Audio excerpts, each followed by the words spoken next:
Esto es lo que tenemos que ver en el examen neurológico. Es lo que dice la Asociación Mexicana de Neurología que debemos evaluar en un paciente, en todos los pacientes, ¿no? El estado mental, eso yo lo sabía más o menos anticipado, ¿verdad? Los nervios craneales, el sistema motor, y láser. Ya no hay negocio para los punteros láser, ¿no? No hay pocas clases presenciales. Yo tengo ahí un juego bien bacán de punteros láser que me permitía avanzar las diapositivas, ¿no? Entonces, el estado mental, los pares craneales, la parte motora y la parte sensitiva, los reflejos. ¿Okay? Acá en la parte motora se incluye aquí la marcha, que en realidad es parte de la evaluación motora, pero digamos es una parte especial, ¿no? La marcha es todo un tema dentro del examen semiológico neurológico. Yo tenía un profesor, creo que sigue vivo, no sé si se ha muerto, de neurología en medicina interna, doctor Villalobos, en la Almenaga, que él, bueno, neurólogo, ¿no? Entonces, formado en Francia y todo, y él andaba feliz siempre que le tocaba dictar semiología porque se ponía a hacer los mismos gestos, ¿no? Era mucho más histriónico que yo cuando les he mostrado, ¿no? Se paraba, se tiraba al piso, convulsionaba el piso.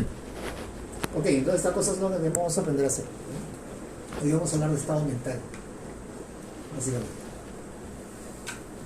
Y entonces, cuando evaluamos el estado mental, tenemos dos cosas, ¿no? El primero, el estado de conciencia y el estado mental en sí, ¿no? Y hay que tener en claro algunas definiciones. La conciencia, esto es lo que dice la gente, ¿no? Dice el correcto conocimiento que el sujeto posee de su realidad perceptiva y emocional. O sea, soy consciente de mí mismo en este momento actual y en mi pasado, ¿no? Sé lo que pasó ayer, sé qué pasó hace 10 años, sé quiénes fueron mis padres, dónde nací, dónde estudié, ¿no? Que le permite además la previsión ponderada al futuro. Entonces, en este momento de mi vida sé que tengo 50 años, por ejemplo, sé que me faltan algunos años para retirarme, tengo cierta idea de lo que quiero hacer, no trabajar, por ejemplo, ¿no? Pero tengo que hacerlo. Y que se caracteriza secundariamente, dice, por actos significativos de conducta, ¿no? O sea, si yo quisiera poner todo esto en una palabra, significaría ser coherente conmigo mismo y con el entorno, ¿no? Ese es el estado de conciencia, o esa es la conciencia, ¿no? Yo soy consciente de mí mismo y de mi entorno. Y entonces implica el funcionamiento adecuado de dos estructuras, ¿no? El tronco encefálico, se llama el tronco, ¿no? Y los hemisferios cerebrales, ¿okay? Todo lo que está encerrado en el cráneo.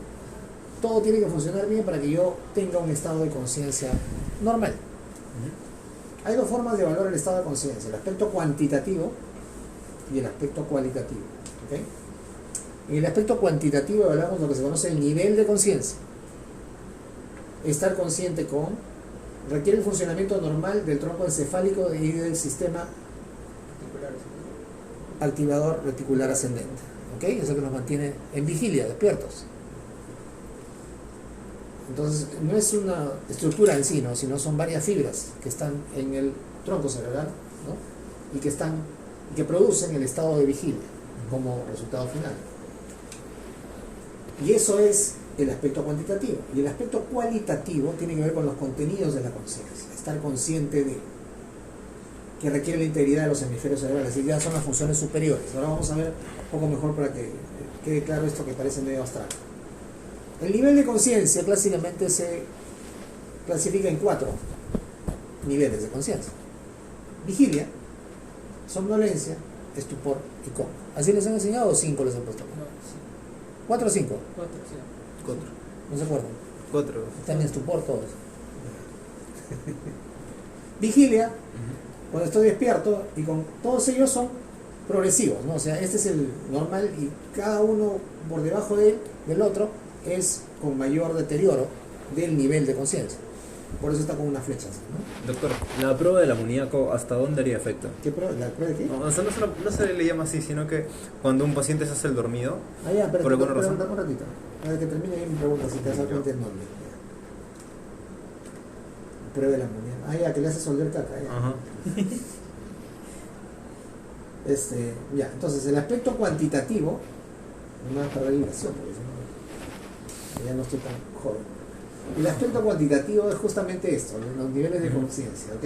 Cuantitativo, ¿por qué? Porque cada nivel cada nivel inferior es con peor estado de conciencia, con peor nivel de conciencia, ¿ok? Por eso se dice aspecto cuantitativo, evalúa el funcionamiento normal del tronco encefálico del sistema activador reticular ascendente. ¿Cuáles son los niveles de conciencia? Vigilia, despierto y con conciencia total del entorno. No está tan despierto, no está ahí, no está sanando. Ese es su estado de conciencia, Flavio, ¿no? Somnolencia, tendencia al sueño. ¿Okay? Estupor, dormido, tenía un amigo que dormía con los ojos se dormía abiertos. parado, se dormía parado con los ojos abiertos, así con su grabadora así, en la clase de anatomía. Sapo, le decía, ¿no? Sapo, estaba así, con los ojos abiertos, de verdad igual que un sapo, ha sido director de un sapo, estaba dormido con su grabadora ahí, grabando lo que decía el profesor de práctica de anatomía y con los ojos abiertos.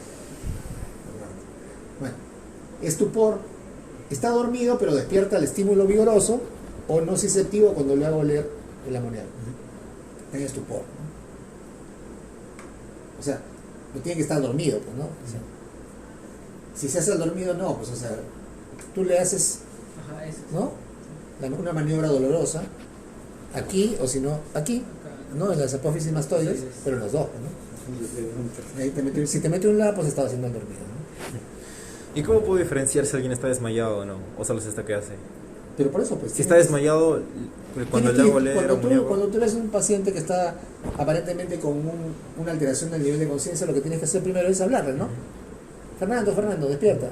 Si no despierta, lo estimulo, y dice, no lo cachetes, ¿no? Estímulo doloroso, ¿no? Eso se hace rapidito, ¿no? Cuando tú ves un paciente desmayado, señor, pum, pa, ya está. Está en coma. Si no responde al estímulo doloroso, está en coma. ¿Ok? Vigilia, somnolencia, estupor y coma. Cuando alguien se desmaya es coma. No, es estupor, nada más. Que se desmaya puede ser simplemente somnolencia. O se desmaya un ratito y luego recupera el conocimiento. Tienes que ver cómo está el paciente, ¿no? Ya. Un desmayo o síncope es otra cosa, ¿no? Es el proceso de perder transitoriamente la conciencia. Transitoriamente. ¿Cuánto tiempo dura? Depende de la causa. Si tú lo agarras al paciente en el medio del proceso, de repente lo vas a encontrar somnoliente o estuporoso.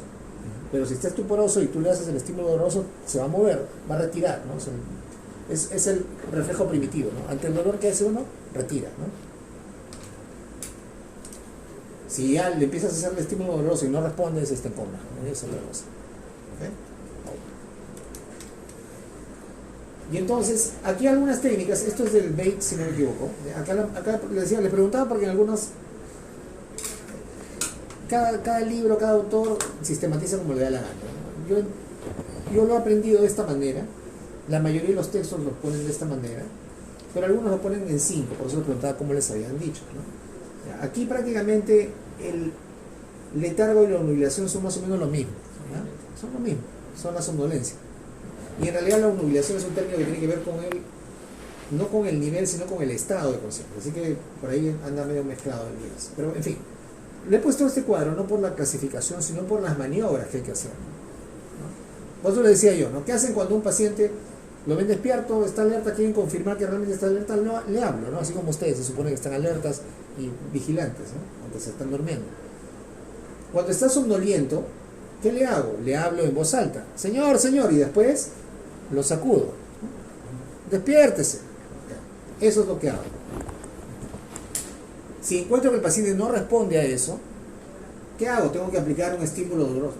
Pellizco un tendón, no, esa vaina no se hace, ¿no? Mejor es el esternón y las apófisis mastoides, ¿no? Esto duele bastante. Así, ¿no? ¿Cómo? Así. No, tiqui. A rodar un lápiz por el lecho ungueado. Un lecho ungueado. Sácale la uña. No, o sea, las maniobras usuales son en el esternón y en las apófisis mastoides. ¿Ok? Aplica estímulo doloroso repetidos en el coma. Bueno, o sea, si ya no me responde con 1 y ni 2, ya no es marcha. No, pues no. Un paciente comatoso no puede ser despertado, ¿no? Está en coma, no responde. ¿Ok? Entonces, ojo, yo puse esta tabla no por los ojos, porque están aquí, claro. sino por las maniobras, ¿no? Para que no se olviden. Y si se las digo, después se olvidan, como tienen ustedes un problema con amnesia anterógrada. Parte de la evaluación es utilizar algunas herramientas como la escala de coma de Glasgow, ¿no? Entonces, la manera más sencilla de utilizar la escala de coma de Glasgow y que no se equivoquen, ¿no? Es básicamente ir quitándole puntos, dependiendo cómo está el paciente. Saber que en motora es 6, en verbal es 5 y en ojos es 4. Y que, por ejemplo, cuando el paciente está intubado o está fásico, esto ya no juega, ¿no? Entonces yo coloco lo que haya más 1 T, como dicen acá, ¿no? Entonces, mejor respuesta motora hay 6 niveles, ¿no? Desde que obedece correctamente,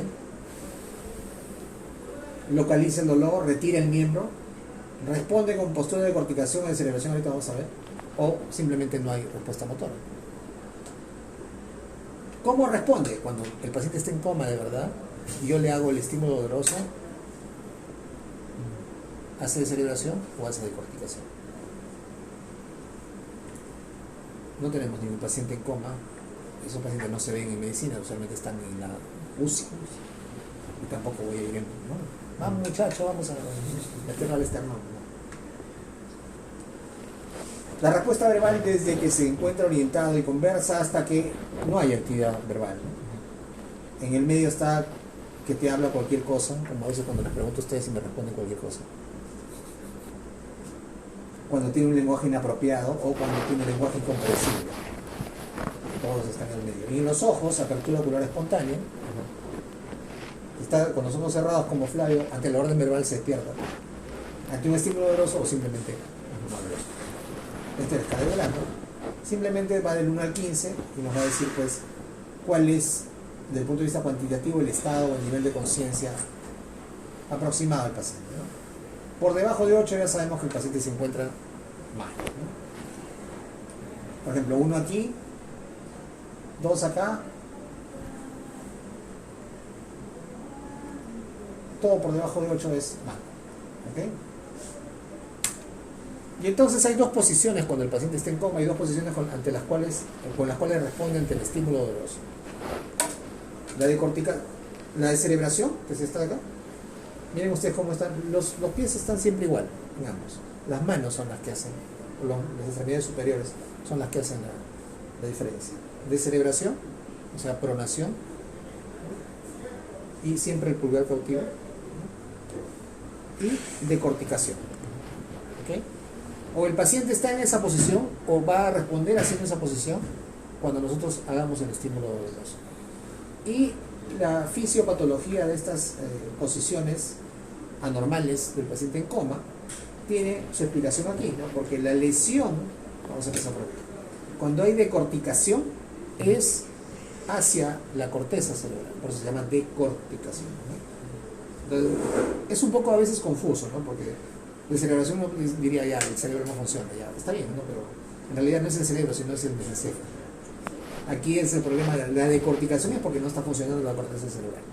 Y entonces al no estar funcionando bien, hay predominio de los flexores en los miembros superiores y se produce esta posición. ¿Ok? ¿Por qué? Porque siempre hay un equilibrio entre los núcleos flexores y los extensores, que son vestibulares. Miren, ¿no? Entonces, cuando por el contrario hay lesión por debajo del núcleo rojo, en el mesencéfalo, entonces en el tronco cerebral en general, la posición es de celebración. ¿Ok? Entonces, decorticación es lesión hemisférica, corteza. Descerebración, lesión en el tronco cerebral. ¿Ok? Pues ya tenemos con eso una aproximación topográfica a la lesión y por qué el paciente está en esa posición. Como les digo, en semiología neurológica sí hay una correlación entre lo que vemos, lo que examinamos y el lugar de la lesión. ¿Ok? ¿Está claro? Con corteza cerebral se refiere a... Hemisferio cerebral. Sí, y con tronco al tronco encefálico. Todo lo que está rodeado. Con corteza no solamente no solamente la parte de encima, ¿verdad? Sino todo el parénquima cerebral. Sí, en general, todo el parénquima. Ya. Pero recuerden que la corteza, me hablo de corteza porque la corteza es la que Es está lo más relacionada con el importante, motor, claro, ¿no? ¿no? La parte Sí. motora. La sustancia blanca está relacionada básicamente con la transmisión, ¿no? Y es más, ustedes saben que dentro de la sustancia blanca, tanto en el cerebro como en el tronco hay núcleos de sustancia gris. Son núcleos motores. Sí. Uno de ellos es el núcleo rojo, que está más abajo. Cuando el paciente está en coma, hay que evaluar los movimientos o los reflejos óculocefálicos. ¿Ok? Entonces, esta paciente está con los ojos cerrados, pero para evaluar los reflejos óculocefálicos tenemos que levantarle los párpados y mirar, ¿no? Moverle la cabeza. Cuando se gira la cabeza a un paciente comatoso con el tronco encefálico intacto, los ojos se mueven hacia el lado contrario. Eso se llama ojos o movimientos en ojo de muñeca.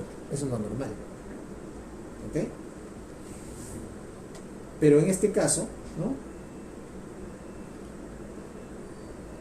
¿Dónde está?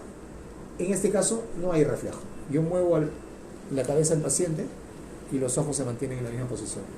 Eso es un reflejo oculocefálico ausente y eso es una confirmación de que la lesión se encuentra en el tronco encefálico.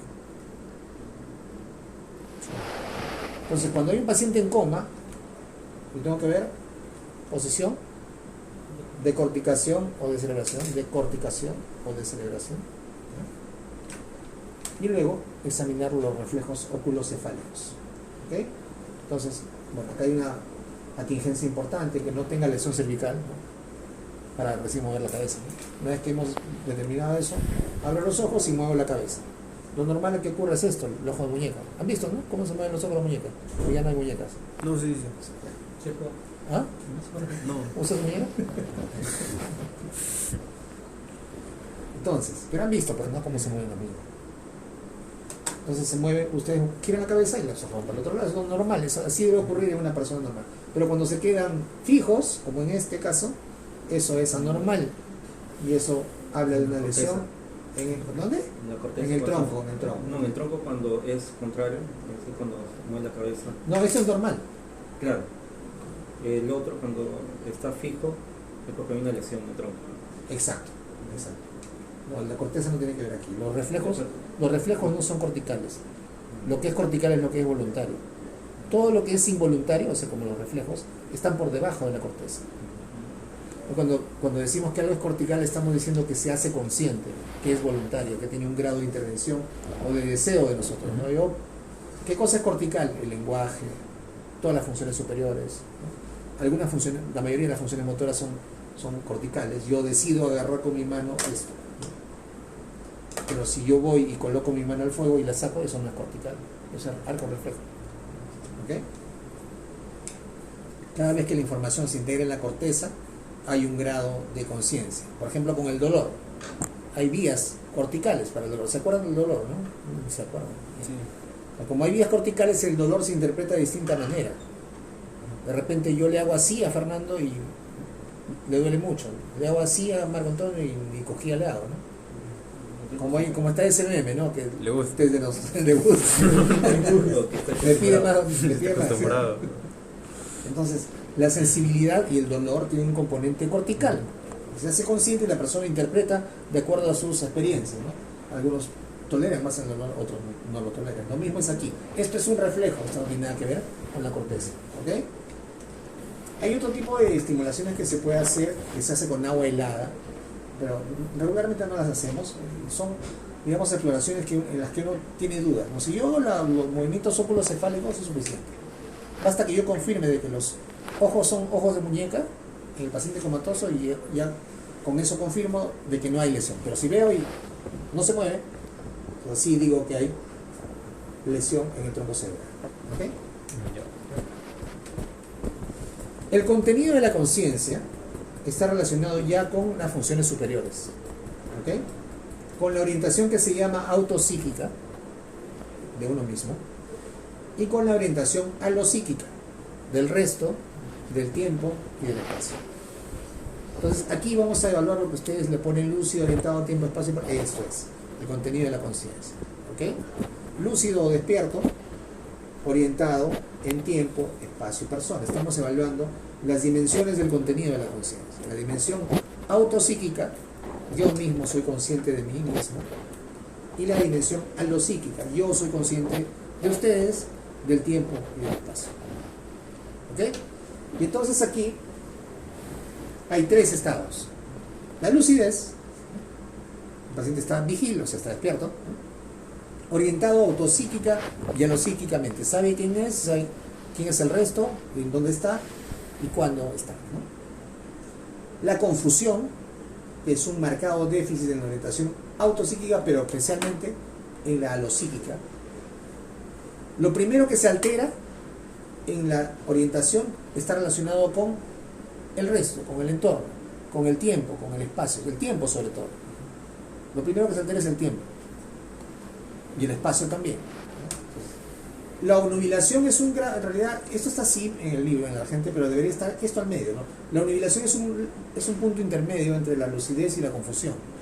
Lúcido obnubilado es una disminución en la atención, discreto deterioro de la memoria, es habitual la somnolencia y la respuesta afectiva anda entre la indiferencia y la ansiedad. Que en realidad esto debería ser así, ¿no? Sí. Yo no sabía cómo ponerlo, quería ponerlo como a mí me parece que es, porque es así, ¿no? Pero bueno, así está en el libro, así que por eso lo puse así. Lúcido, se supone que están ustedes.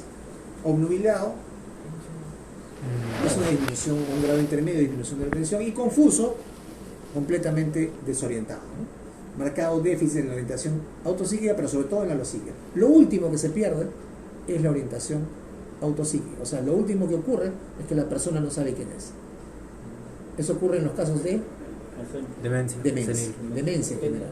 Y el deterioro cognitivo, todos esos están alterados, ¿no? Depende, ¿no? Tú puedes encontrar un paciente todavía al principio de su deterioro obnubilado, ¿no? No atiende, no se acuerda como ustedes, ¿no? Antes siendo jóvenes, andan medio dormidos, primeros estadios de la etapa Alzheimer, ¿no? Sí. Ojo. Y la respuesta afectiva anda entre la indiferencia y la ansiedad, ¿no? Como que no hacen caso o están muy ansiosos sin razón aparente. Ya la confusión es un estado de conciencia más marcado, ¿no? O sea, raro que vaya arriba entonces. Sí, pues, pero así estaba. Pero en realidad es lúcido, obnubilado y confuso. ¿Ok? Y estamos hablando del contenido de conciencia. Esto es lo que es consciente por la persona, aunque está un poco redundante, ¿no? Que implica las funciones superiores, que habla de la integridad de los hemisferios cerebrales. ¿Ok?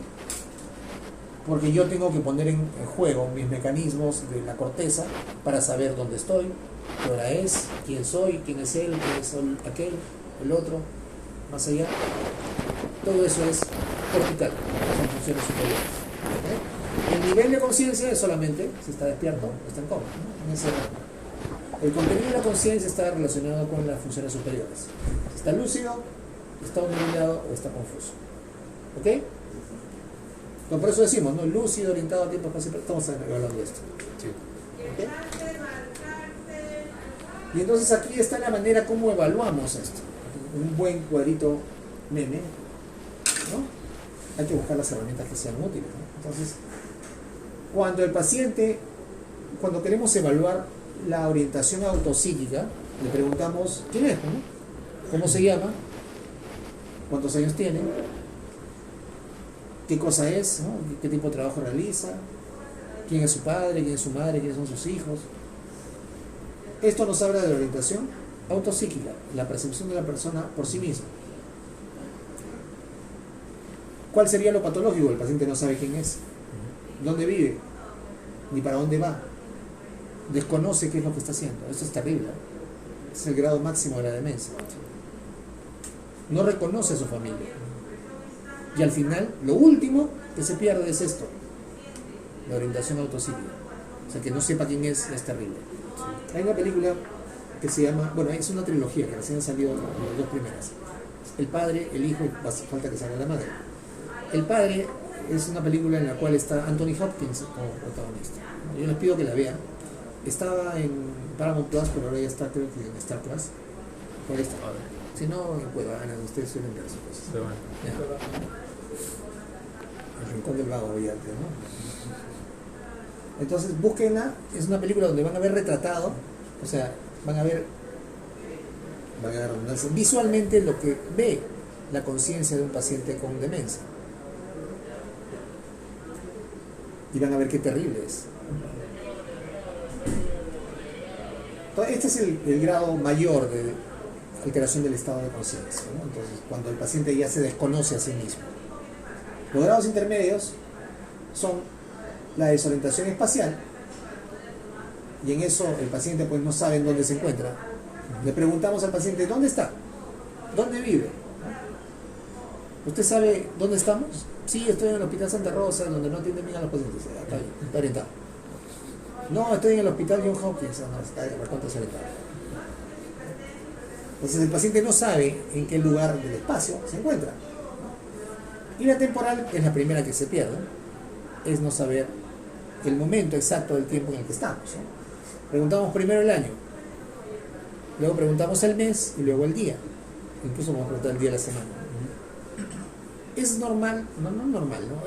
Voy a decir, es frecuente que los pacientes adultos mayores se confundan con las fechas exactas, pero nunca se van a confundir con el año ni con el mes. ¿Ok? ¿Con la fecha de su nacimiento? Tampoco, porque eso es parte de... No, el mío se ha confundido con su fecha de nacimiento. ¿Sí? Bueno, las fechas en general es lo primero que uno puede confundirse, ¿no? Pero si luego le preguntas bien, el año, si se equivoca en el año, ya ahí estamos un poco avanzados en el estado de desorientación, ¿no? Entonces, aquí la desorientación temporal tiene que ver con el momento del tiempo en el que estamos, ¿no? ¿Usted sabe en qué año estamos hoy? ¿Qué año estamos ahora? ¿Quién es el presidente? Bueno, porque eso es un poco más difícil. difícil, ¿no? Tantos, 6 presidentes en 5 años. delincuentes que hemos tenido, ¿verdad? Entonces, la desorientación temporal tiene que ver con el momento exacto en el que estamos. El año, el mes, la fecha y el día de la semana. Y en los últimos puede haber un poco de desorientación que es esperable en adultos mayores. Incluso ustedes a veces se equivocan, ¿no? Uno mismo se equivoca. Los pacientes no saben qué fecha está y no el día del año, etc., ¿no? Entonces esas son las preguntas que tenemos que hacer. ¿Ok? Y entonces, si uno quiere ser un poco más exacto y, digamos, objetivo y cuantitativo para evaluar el estado mental, ¿no? El estado de conciencia, podemos utilizar varios tests. ¿Ok? De hecho, los que están aquí son los que están validados y que confirman su utilidad para el diagnóstico de algún grado de demencia. Entonces, tanto para demencia como para delirio existen varios tests. El test de dibujar el reloj, el mini-COG test y el mini-mental test, ¿no? Diagnostican acertadamente demencia. Y el Confusion Assessment Method, el CAM, diagnostica acertadamente delirio. La prueba del reloj es exactamente como se dice, hacerle a un paciente que dibuje un reloj. No interesa que no coloque las manecillas, sino lo que importa es que haga el reloj como tiene que ser. Si no puede hacerlo, miren las cosas que ocurren. Eso se llama apraxia construccional. A ver los términos que vamos a ir aprendiendo en el camino. Eso se llama apraxia construccional, ¿ya? Praxis tiene que ver con la hacer, ¿no? Sin. Todo es el latín, ¿no? Sin práctica de construcción. O sea, no puede construir, digamos, cosas más o menos sencillas, que es dibujar un reloj.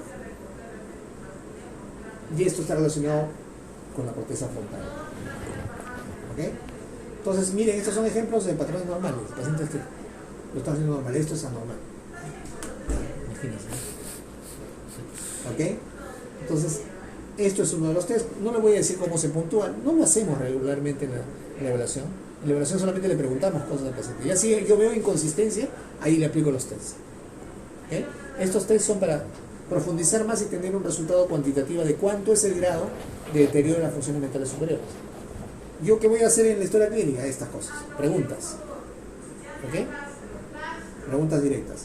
Pero si ya encuentro ahí en esas preguntas alguna alteración, entonces ya tengo que ir a hacer pruebas específicas. ¿Ok? Esto es la prueba del test del reloj. El mini-COG test consta de dos partes. Primero se le dice al paciente que se le da 3 palabras y se le dice que las recuerda. Y después, si no me equivoco, se le hace dibujar algo que en este momento yo no me acuerdo. Bueno, se le hace dibujar algo y se le da 3 minutos para que lo dibuje. ¿Okay? Después de los 3 minutos se le pregunta las palabras que se le dijo que recordara. Y de acuerdo a eso se emite una puntuación. Ese es el mini-COG. Pero el más utilizado es el Mini-Mental, ¿no? El test de Folsen. Eso lo deben haber visto por ahí en algún momento. ¿No lo han visto? ¿Nunca? En general creo que ¿Sí? lo mencionaron. ¿Sí? Sí. No, no te acuerdas. En Anamnesis del adulto mayor. Ya, ok. En general. Ya, el Mini-Mental, ya ahí está, ¿ves? Entonces ahí le bajaré un punto y a ustedes porque no se acuerdan. Ahí ya perdimos ya. Entonces, este es el test de Folsen o Mini-Mental Status Examination. Ya está traducido. Son 1, 2, 3, 4, 5 áreas que se evalúan. Orientación, memoria inmediata, ahí fallan ustedes. Atención y cálculo, algunos fallan. Recuerdo diferido, también. Lenguaje y construcción, ya si fallan en esto me da. Miren ustedes, ¿no? ¿Qué fecha día es? ¿Dónde estamos? Repetir 3 nombres y luego volverlos a repetir. Lo mismo que el Minicode, ¿no? Hacer una operación más o menos sencilla. Lenguaje y construcción es nombrar un lápiz y lo hemos mostrado, repetir la frase, bla, bla, bla, etc. ¿No? Tiene un puntaje máximo de 30. Por debajo de 21 creo que se considera que está normal. Hay varias formas de puntuar el Mini-Mental. Y la otra prueba, que se llama el Confusion Assessment Method, que evalúa 4 características. Un curso agudo o un curso fluctuante de ideas de delirio, pérdida de la atención, pensamiento desorganizado y alteración del nivel de conciencia. Solamente les digo eso, ¿no? Porque no les voy a enseñar a utilizar la herramienta, ¿no? Es en realidad un poco más complicado. Ya les digo, o sea, esto no lo van a utilizar regularmente, lo tienen que saber que existe y que se tiene que hacer en un paciente que ya tiene alterado el nivel de conciencia o el estado mental cuando ustedes lo evalúan clínicamente, ¿no?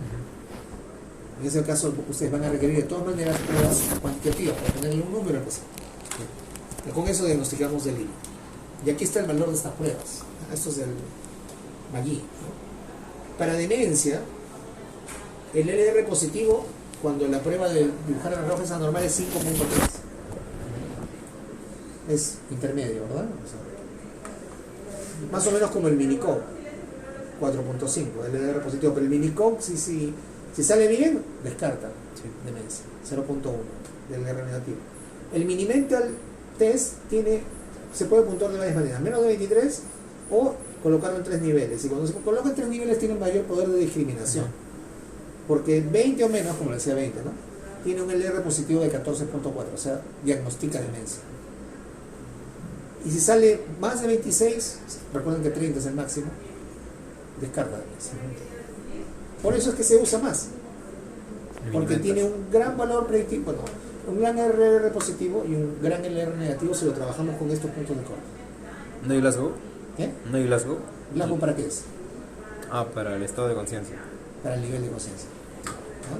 Este es para el estado mental. Son dos cosas distintas. Por eso les he dicho, unas son alteraciones cuantitativas que tienen que ver con el grado de alerta que estés, y el otro tiene que ver con las funciones superiores. ¿Okay? Ahora sí me entienden, ¿no? Sí. Cómo es distinto. Para el delirio, miren, el CAM tiene 12.7 del R positivo y 0.2 de negativo. O sea, también nos sirve para diagnosticar o descartar. ¿Ok? Fácil. Luego tenemos que mirar 2 puntos importantes que tienen que ver con la facies y la actitud. Y aquí solamente vamos a ver imágenes y vamos a pedir a ver diagnósticos de patrón. ¿Qué facies es esta? Ajá, por eso te pregunto. Bájale 1 en su escala de... Escala de Glasgow, ¿no?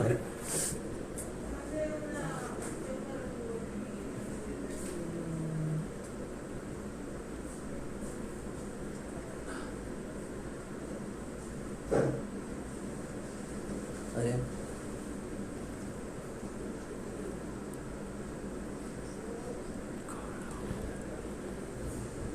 Fernando. No. Pico Cara de pajarito, ¿no? La fase miotónica. ¿Ya? Este paciente tiene distrofia miotónica de Steiner. No se olviden, ¿eh? Así es la cara. ¿Qué le dije? calvicie frontal, cara afilada, ¿no? Paciente delgado, hábito leptosómico. Esta es la facies miotónica, la distrofia miotónica de Steiner, ¿no? Es la miopatía más común entre los adultos, ¿no? Las otras, las que son autosómicas dominantes tipo Duchenne, esos son los niños. ¿Por qué? Porque no viven mucho, pues. Se mueren antes de los 25 años. Les he mostrado una imagen de un niño de 15 años ya confinado en una silla de ruedas. Sí. No viven mucho. Un adulto que tenga esta cara es Steiner, hasta demostrar lo contrario. Esta de acá, Entonces, palpebral baja. ¿cuál es el diagnóstico de la enfermedad? Ya, así que en neurología sí funciona esto. Los patrones funcionan muy bien en neurología.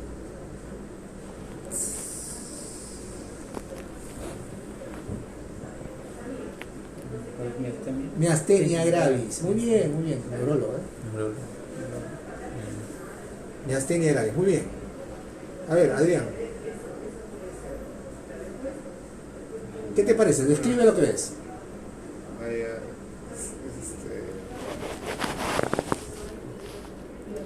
Parkinson. Ese es Parkinson, muy bien. La cara del jugador de ajedrez, no, de póker.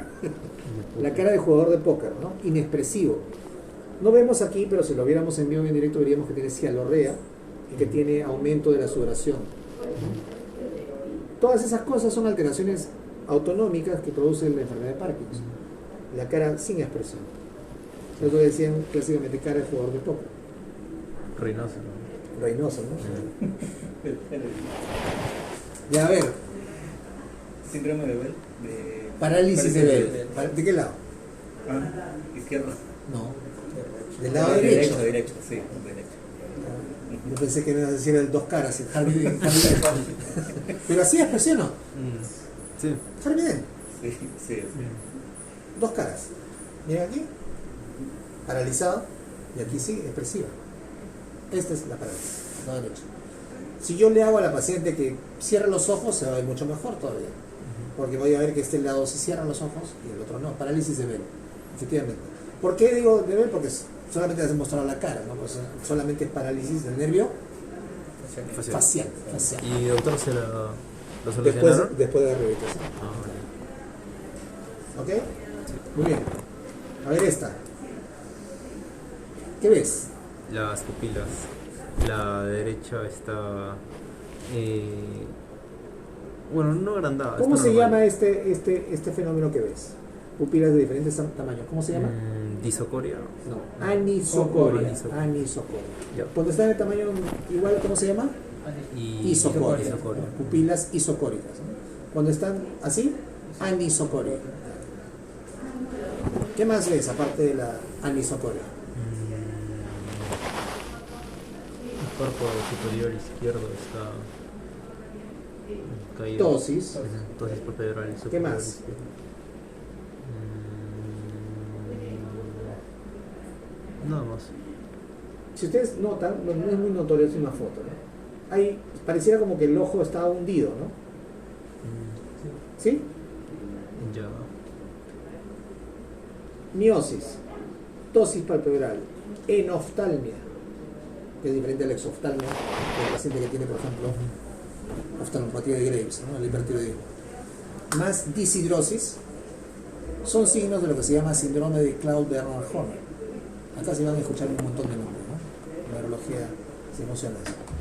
Miren cómo está el tamaño, miren las cejas, ¿no? Son también asimétricas por la enoftalmia, como que el ojo se contrajera hacia atrás. El síndrome de Claude-Bernard Horner se produce por la compresión del ganglio estriado del mismo lado.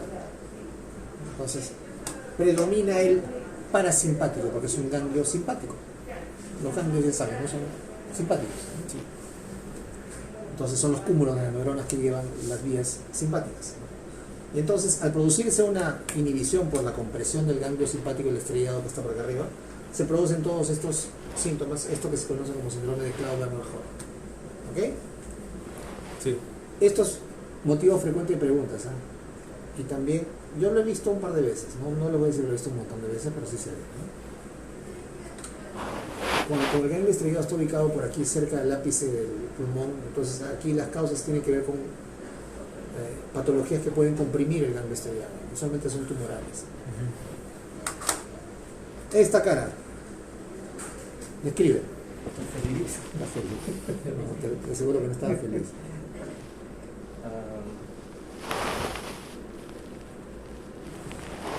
Describe. Bueno, ¿Qué ves? parece hay depresión de la parte vertebral, bueno, no sé si Ya, será, ok. Pareciera que estuviera difuminado, ¿no? Pero ¿qué es lo que te llama la atención? la expresión como sonriente del paciente. Exacto, si como una risa. Ajá. Esta se llama la fase con la risa sardónica, o sea, con la risa burlona. Parece el Joker, ¿no? Sí. Eso ocurre en el tétanos.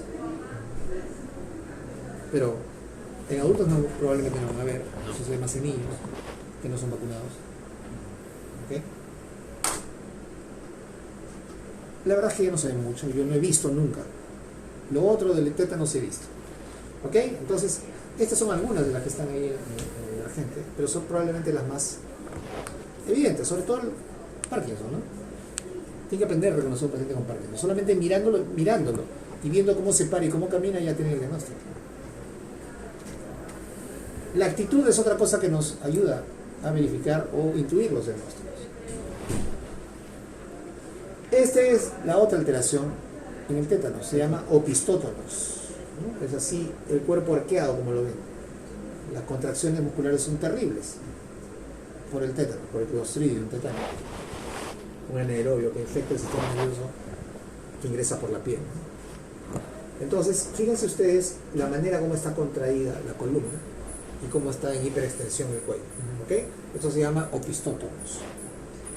¿Esto han visto? ¿Saben cómo se llama? ¿Eh? La actitud tiene que ver con la posición, ¿no? Por eso he puesto ahí actitud.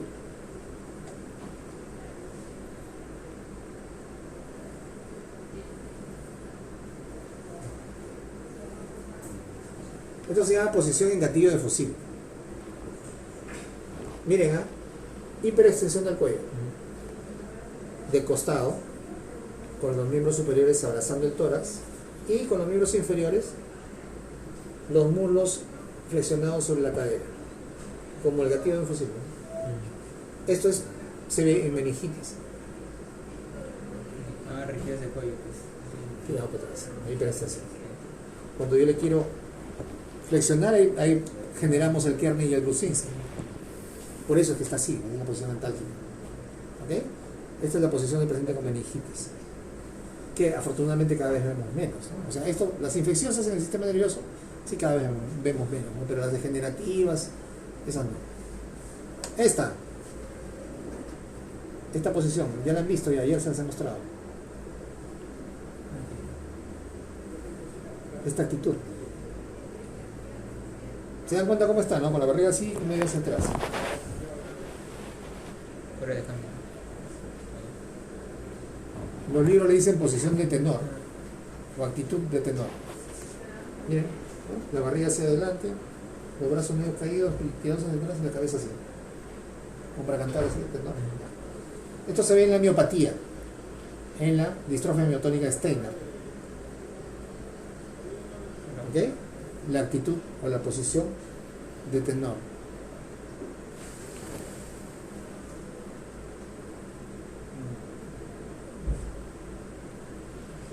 Parálisis, no. ¿Qué parece? No tengo una parálisis o parálisis. ¿De qué lado? De derecho. Muy bien. Actitud o posición hemipléjica. Flexión del miembro superior con pulgar cautivo.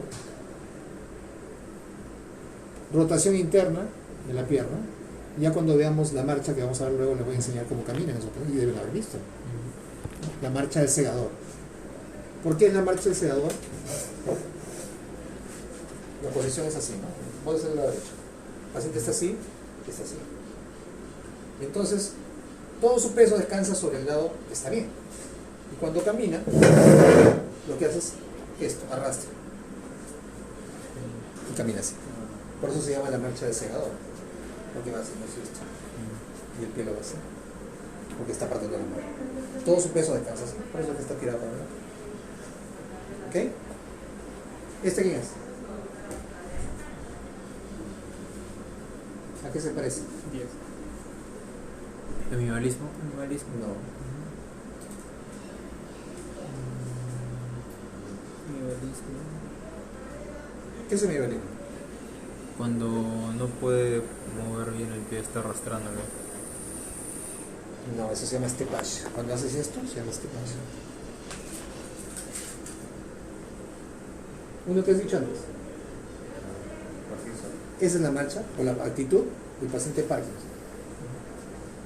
Inclinado hacia adelante y camina con pasos cortos. Bueno, la marcha vamos a ver después, ¿no? Esa es la actitud o la posición del paciente Parkinson. Y si le ven la cara ya tiene todo el cuadro. Yo le digo, mirando al paciente, cuando ingresa a una consulta se va a dar cuenta del diagnóstico. ¿Ya está aquí? Tengo escoliosis. Ajá. Ah, porque dice ahí, ¿no? ¿Dónde? Sí fue escoliosis. Ah. ¿No lo viste? No. Ah, muy bien. Ya. ¿Qué más tiene? Ah. ¿Qué más llama la atención aparte de la escoliosis? El mi izquierdo está, bueno, debajo de la misma profundidad. Ese paciente tiene lo que se llama una actitud atáxica, ampliando la base de sustentación. Así. El paciente atáxico se para así y camina así. Hay dos tipos de marcha atáxica, que lo vamos a ver luego cuando hagamos la marcha. Hay una ataxia en la cual el paciente camina así y otra en la cual camina así, buscando dónde pisar porque no tiene sensibilidad. Se llama ataxia de sensibilidad. ¿Ok? Entonces miren, cómo la posición, la actitud del paciente ya nos da una idea de lo que puede tener. Estos son los casos más, digamos, icónicos y característicos. Esto es lo que vamos a ver más. ¿Ok? Es así típico. Cuando hay un accidente cerebrovascular severo, cuando el paciente recién se para, así lo van a ver. Si es una cerebral media, justo en toda la arteria, ahí lo van a ver. ¿Ok? Esto también es bien frecuente de ver al paciente con Parkinson. Caminan así. Fíjense ustedes, empiezan a mirar a los abuelitos que caminan. Sí. Y después lo van a ver así, tirados hacia adelante y caminando así. Esto lo vamos a ver, menos mal. Esto se puede ver. Es de Steinberg, ¿no? Estrógeno muscular de Steinberg. Claro. Esta es la actitud o la posición del tenor, ¿no? Así. Que va a cantar. Así se para. Y yo les enseño ahí a la foto. La clase. ¿Ok? Y esta es la posición atáxica, ¿no? Con ampliación de la base de sustentación. Cada vez que vean a alguien así, ya seguramente tiene un problema en la marcha. Lo hacen caminar y mirando cómo camina, van a tener más información. ¿Ok? ¿Quieres hacer la última? Sí. Muy bien. ¿Alguna pregunta? No. Ahora sí en neurología van a haber un montón de patrones que tienen que grabarse en la cabeza. ¿Ok? Y tienen que aprender también cómo caminar, ¿no? Vamos a hacer el curso de marchas con ustedes. Yo les voy a enseñar y después voy a ver quién lo hace mejor. Ah, más nota en el práctico. Quien que se cae le doy 20. Pero con contusión craneal, ¿no? Que sea creíble.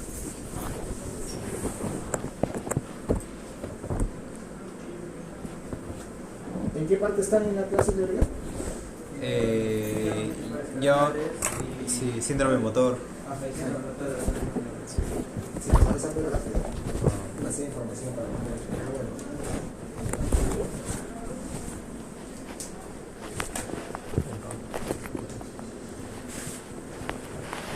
Acá lo que importa es neurología, que ustedes aprendan a examinar y a mirar y a recordar los patrones. Y en eso no vamos a hablar.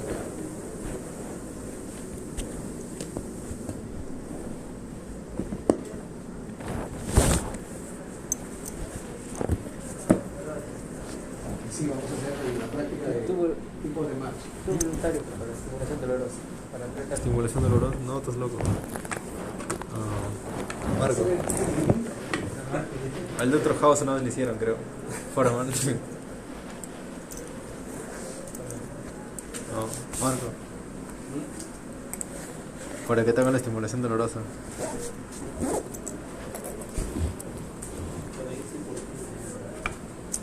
Oh, ya, no sientes dolor.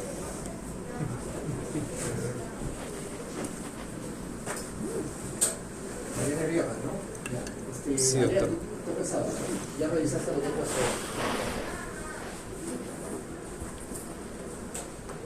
Pero me enfoco más en la hipertensión intracraniana, ¿no? Yo diría que enfoque más en la cefalea. O la cefalea. La hipertensión intracraneal lo puede pasar, digamos, un poco más rápido, pero la cefalea es algo que no debe ustedes sacar cada rato. Entonces es importante saber cómo se hace la disquisición diagnóstica de la cefalea, para que no demanden tomografía de frente, ¿no? Como hacen todos los neurólogos ahora. ¿Y lo que es Cefalea, tomografía. ¿Y lo que es cefalea? ¿Ah? Cefalea y cefalea. Ahorita el hombre va a la mesa de parte. Neurólogo. Neurólogo. Neurólogo. Ya, señor, es urólogo, vamos. Neurólogo. Yo voy a ir al baño, ustedes se van a hacer. Gracias. Nos vemos mañana. Chao. Chao, perro.